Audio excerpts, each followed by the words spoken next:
kullanacak.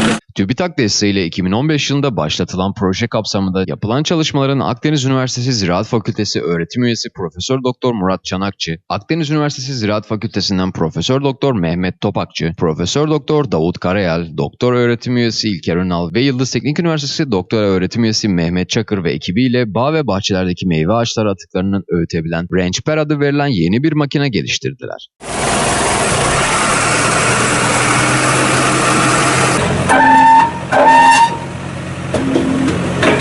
Türkiye'deki meyvecilik alanlarında son 15 yılda artışa geçtiğini kaydeden Akdeniz Üniversitesi Ziraat Fakültesi öğretim üyesi Profesör Doktor Murat Çanakçı, budama atıklarının çevresel olarak olumsuz sonuçlar doğurduğunu ve ilerleyen yıllarda da parçalanma konusunun gündeme geldiğini söyledi. Budama atıkları birkaç yönden önemli. Normal işletmeleri düşündüğünüz zaman bunların dışarı çıkarılması, bertaraf edilmesi, bir şekilde bahçeden uzaklaştırılması önemli bir sorun.